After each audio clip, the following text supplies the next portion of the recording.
And with that, I'd like to bring up a true advocate for student athletes and for sports RDs, Dr. Tom Osborne.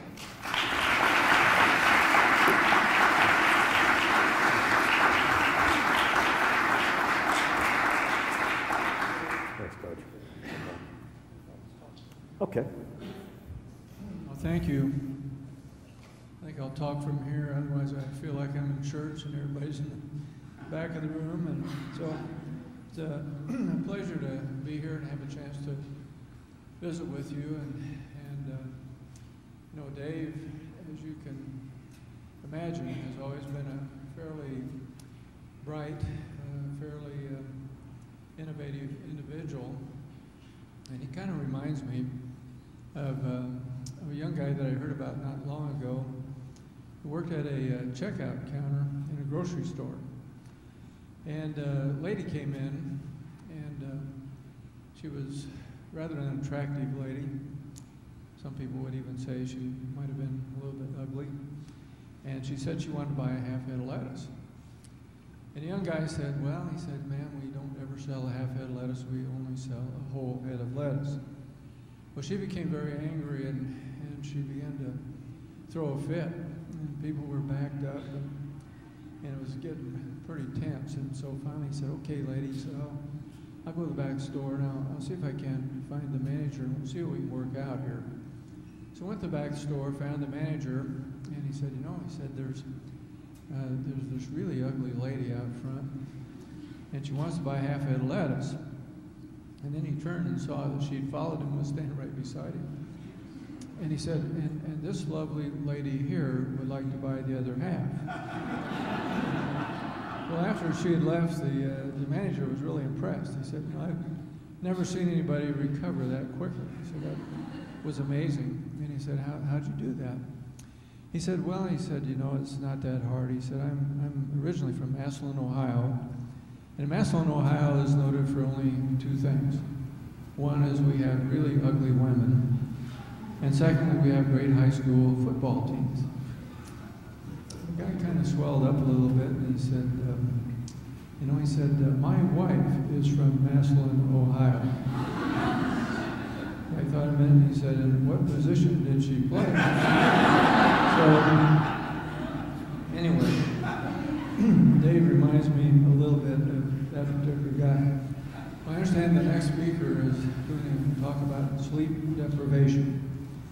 And I got up at 3:30 this morning to leave Nebraska, so you may see a case study standing in front of you of how badly lack of sleep can, or how much it affects you.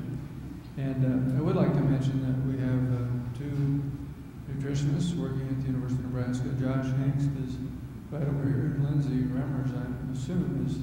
Lindsay, you want to stand up back there so they can see you? And Josh, why don't you stand up? We appreciate all that they do. They're very competent people, and we think that they add a tremendous amount to our athletic department. When I was asked to come down here, I asked Dave what I should talk about. He said, well, why don't you talk about how you got interested in nutrition? And it had to do sort of with my health. And he knows I'm old, and you know how old people are. They like to talk about their health and their aches and their pains. And this was really driven home to me, how old I'm getting. The other day, I was asked to go visit somebody in a nursing home. It was a very large nursing home, and I couldn't find the room. And so I was walking down the hall, and I saw this nice little lady coming down the hallway, and I said, ma'am, I said, I wonder if you could help me. I'm looking for this room, and I can't find it. And she said, oh, you poor dear. She said, you just go to the front desk, and they'll tell you who you are. So when it gets that bad, you know, you're really getting old. Well, anyway, I'll tell you a quick story that relates a lot to my interest in nutrition. This goes back to about 1985, and I was 48 years old, and I jogged every day. And for a while, I'd been having a tightness in my chest, and I thought I had a chest cold, and you know, I'd run 2 or 3 miles, and I'd kind of run through it. it wouldn't bother me anymore. And then one day I was recruiting, and we had a defensive backfield coach named George Darlington. And George was not known for his physical condition. And we were jogging down there at the beach in San Diego at the end of the day. And I noticed that I was having a hard time keeping up with George. And usually I was having a hard time slowing down enough to stay with George. And so I began to wonder a little bit. So I called this guy back in Lincoln, I knew, a cardiologist. And I said, you know, I've been having a little tightness in my chest and couldn't keep up with this guy today. And he said, well, I'll be waiting for you when you get off the plane. I said, no, we got 2 or 3 more weeks of recruiting to go, and so I'll see you then. He said, no. He said, I'll be waiting for you when you get off the plane. So we went over to the hospital, and they did an angiogram. And of course, if you ever had one of those, most of you are young, you probably haven't had that. But I laid there and I watched the dye going through my arteries. One place it barely was getting anything through. Left anterior descending coronary artery, which is also called the widowmaker, and that was 95% blocked. And it had about 30% blockage in 2 other arteries. So here's where my interest in nutrition came about, because I had never smoked. I was not overweight. I had always exercised. And so the question is, what can I do at this point? Because common knowledge at that point was that if you had blockage in your artery and you had to have a bypass, you'd probably have another one in about 7 years. And then eventually there would come a point where they couldn't bypass anymore, and you just wait until the time ran out. And so the doctor said, well, you're going to have a bypass. And we said, don't worry about it, because we only lose about 2% of our patients. And you know, those odds sounded a lot better to him than they did to me. But I kind of laid there that night before the operation, and wondering how this all was going to work out, and particularly what I was going to do, because I was coaching. I was 48 years old, and I had a family that was still pretty young. And you wonder, how am I going to come out of this thing? First of all, am I going to survive? I figured I probably would. Secondly, am I going to survive it in a marginal status where I'm limited in what I can do from here on out? Am I going to have to give up coaching and so on? Well, I didn't want to give up coaching. I didn't want to quit living. So I began to explore the alternatives, and about the only thing that I could figure that I could change that would maybe have any meaning at all would be nutrition. And I thought I had always eaten a pretty good diet, but you know, I was born in 1937, and so you grew up eating a lot of fried foods, and somebody put a steak in front of you, you ate it, and sometimes you ate 2 of them, and so my knowledge of nutrition was pretty limited. Well, I had a cardiologist who was kind of out there. He was considered to be somewhat of a weirdo by many other people, but he said, well, there's something called the Pritikin diet. And maybe somewhere in a textbook you've read about the Pritikin diet. It was very, very extreme, probably less than 10% fat, mostly vegetarian. And the general rule of thumb was if it tasted good, you didn't eat it. And so I figured, well, I'm kind of desperate here. I'll try this. And I stuck with it. But the best I could do in getting my cholesterol down was to around 190, 200 total. And my HDL, which is the good cholesterol, would probably be around 34, 35. And there's something called a ratio of HDL to total, and it should be under 4 to 1. Well, the best I could get was around 5 to 1, 6 to 1. And some of it was genetics. You know, my dad died of a heart attack. My mother had a stroke. So that was the deal. And so I did what I could, but I did do a lot of studying about nutrition. I probably don't know as much as most of you, but I do know a little bit more than the average football coach because of that particular incident. And of course, what's happened since, later I ran across a guy that somewhat intrigued me, a guy named Dean Ornish, and maybe you have read some of his stuff, because Dean was saying that he could reverse atherosclerosis, which is the blockage. And I was really interested in that because I wasn't sure what was going on with those other 30% blocked arteries, and I'd rather see them reversed than go the other way. And so Dean had a kind of an interesting program, and it was kind of multifaceted. Again, a fairly extreme diet, mostly carbohydrates, very little protein, very little saturated fat, practically nothing in the saturated fat, and of course fruits and vegetables and so on.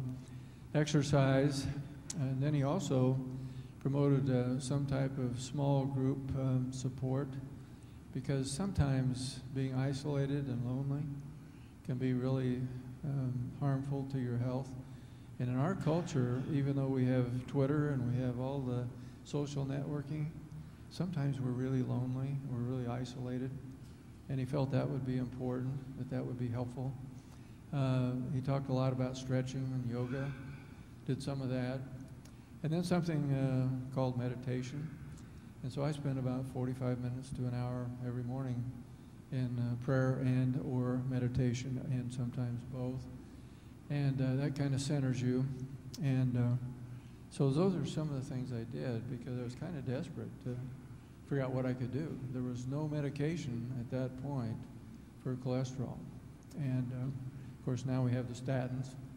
And now with Crestor, my total cholesterol is about 110, and my LDL, which is the really bad stuff, is about 60, and the ratio is about 2 to 1 and all that. But that's kind of boring to you and kind of boring to me to even talk about it. But anyway, that's just a little background stuff. And the one thing that I started doing on the advice of this one kind of far out cardiologist back in 1985 was to start taking some fish oil capsules. And at that time, nobody thought there was any benefit. But what he said was, it was kind of amazing that the Eskimos eat a very high-fat diet, quite a bit of saturated fat, and they eat blubber and whale meat, all those kinds of things, and yet they have very, very little heart disease. And so he thought, well, here's a straw. Why don't you take it? I'll throw it to you and see if it helps. And so now it does appear that that is something that is beneficial. The omega-3s are pretty good. So anyway, enough about that. Now I'm going to talk to you a little bit about Nebraska and some of the things that have happened there. You know, Dave gave you a little bit of a thumbnail sketch, and sometimes change is brought about when you are desperate. And so I changed my diet out of desperation, and sometimes in athletic programs you do change also because you're a little bit desperate. And so we'd gotten whipped by Alabama, and we have a representative of the University of Alabama right up here in front.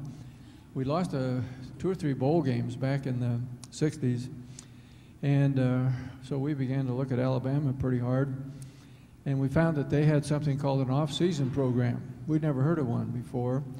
At that time, you showed up, time for the season, you played, and then you got ready, and then you rested till spring ball, and then you got ready for the next season.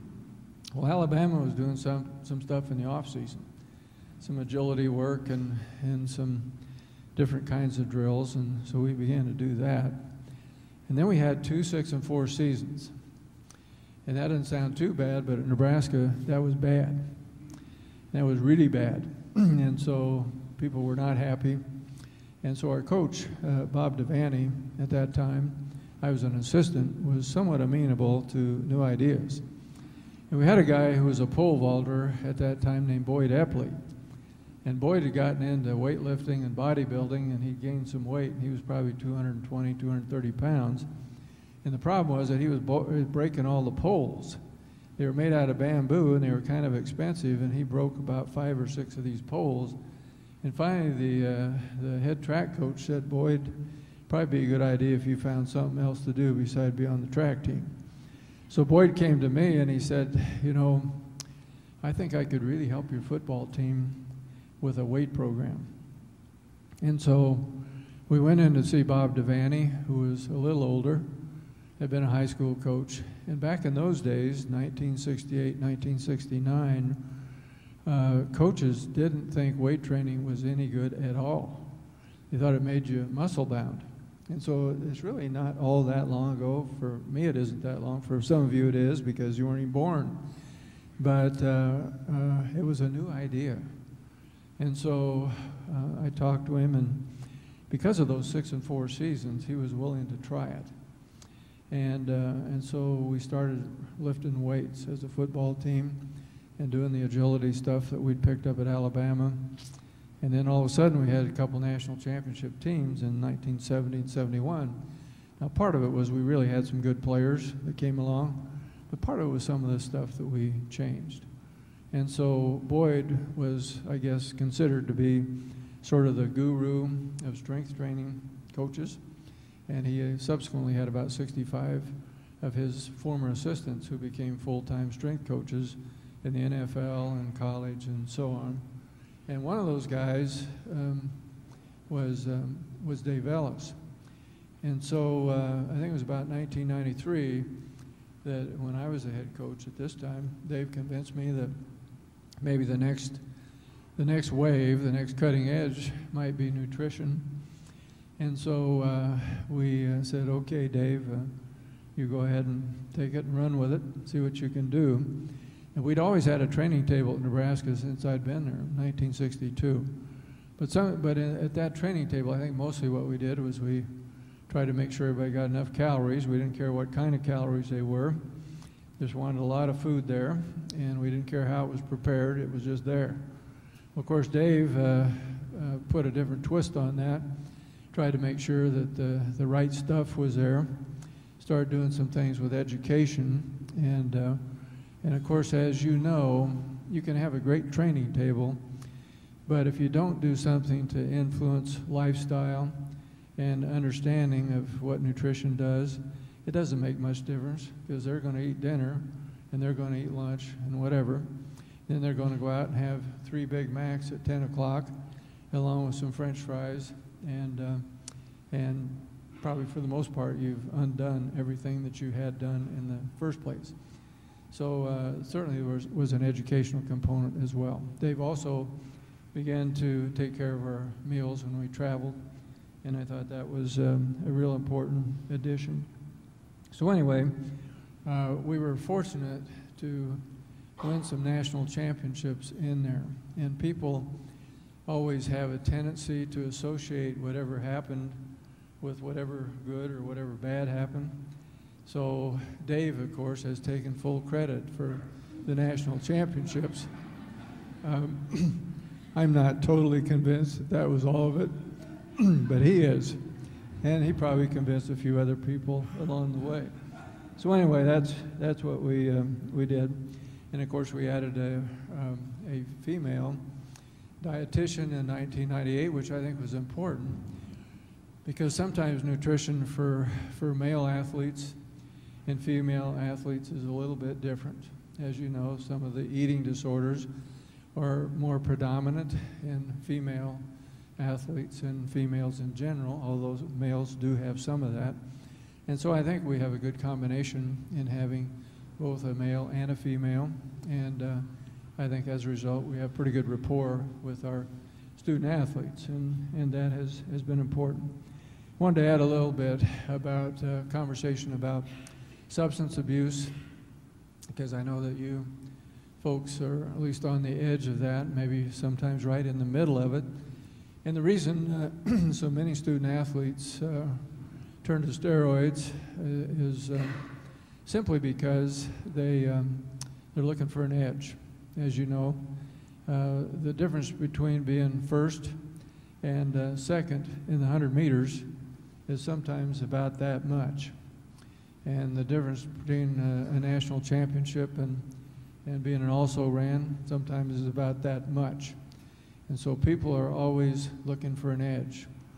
And you've seen the controversy that surrounded Lance Armstrong for many, many years, and it seems to keep resurfacing all the time. Barry Bonds and his home run record, which now has a very large asterisk by it. And so the question is, what do you do? And for a long time, we didn't know what to do. In the 70s, late 70s and early 80s, lots of people had strength programs. And sometimes you'd see a guy that would all of a sudden get a lot stronger in a hurry, a lot bigger in a hurry. And all you could do is take him aside and say, you know, we're really concerned about you, but we didn't know what to do. And so in 1985 was the first time that we at Nebraska were able to have some type of a fairly sophisticated drug test. And it was Olympic level. And the first minute we had that available, we used it. And I think the first go-around, we had a couple people that were positive for steroids, maybe the second time, a couple. And out of maybe 300-400 athletes, that wasn't too bad. We were kind of encouraged. And so as time went on, we hardly have any. As a matter of fact, I don't think we've had a positive steroid test in years at Nebraska at this time. And you may say, well, they've just figured out ways to beat it. I don't think so. You know, I don't think so. And so that's been a real step forward. But I think it's really important to be able to educate people and convince them that proper nutrition and good training methods can compensate for what a pill might do for you. And also make sure they're educated on the dangers. Because if they're taking steroids and they really don't understand what they're doing to their body, you're going to see some pretty bad repercussions in 10 years, 15, 20 years. And of course, we've seen that with Lyle Alzado and so many others that have been almost textbook cases. So that's important. One thing that we spend a lot of time on is alcohol. The biggest problem on the college campus is alcohol.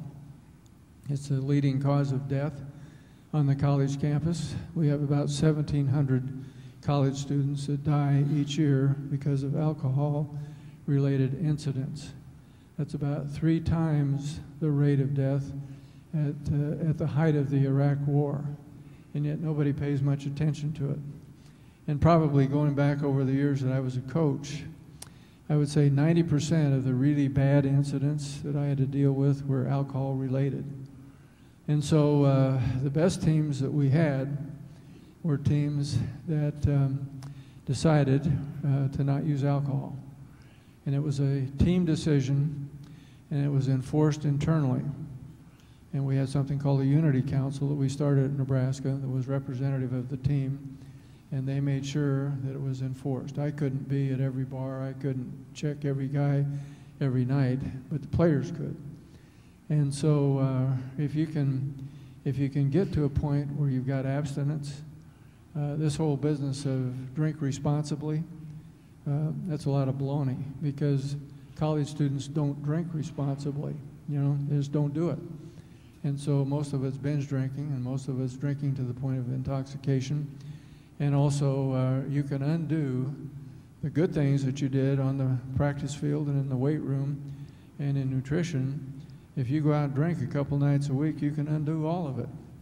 And so the thing that really got our players' attention, we said, you know, we're not trying to just be a good team, we're shooting for the top. And the margin at the top is very, very slight, very slim.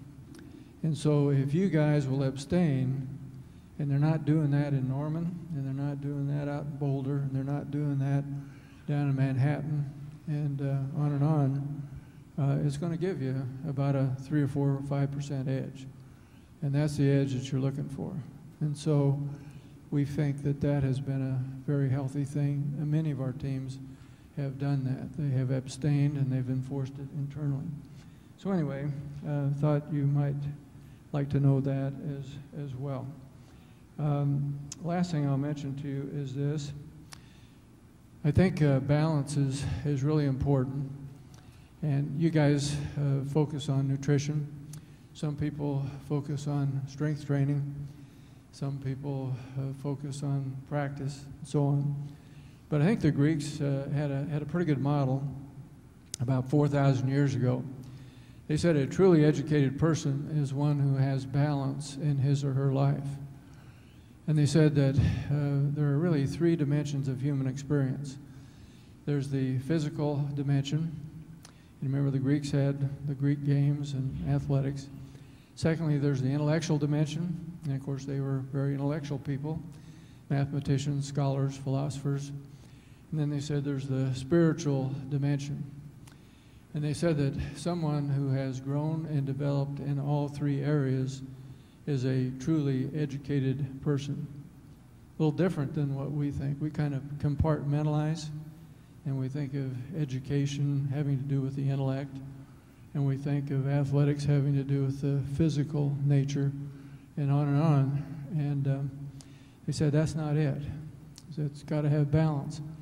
And so I thought about our players, because every spring, just a couple of weeks ago, we had the NFL draft. And the football players, you know, that's kind of the epitome, is to be drafted and have a chance to play. And so we'd have 7, 8, 9 guys drafted every spring. And these guys had the American dream. They were 22, 23 years old. And the American dream is to have money, so they had money. Secondly is to have celebrity. And they had celebrity because people wanted their autograph, wanted to be around them. Thirdly is to have talent, and they were probably in the upper 1% in terms of talent. And then fourth is to have youth, something I don't have anymore, a lot of you have. But if you watch all the beer ads and the ads on television and so on, that's what it is, right? If you got all that stuff, then you're going to live forever, and you're going to be happy, and you're going to be totally fulfilled. And yet I was seeing these guys coming back out of the National Football League 3 years, 5 years, 10 years later, and I was kind of surprised, because I wasn't always seeing totally fulfilled, self-actualizing people. I was seeing some broken people. I saw some people who were floundering badly. And so I began to think about that. And I thought, you know, some of these guys are one-dimensional. They know how to block, and they know how to tackle. They know where the weight room is.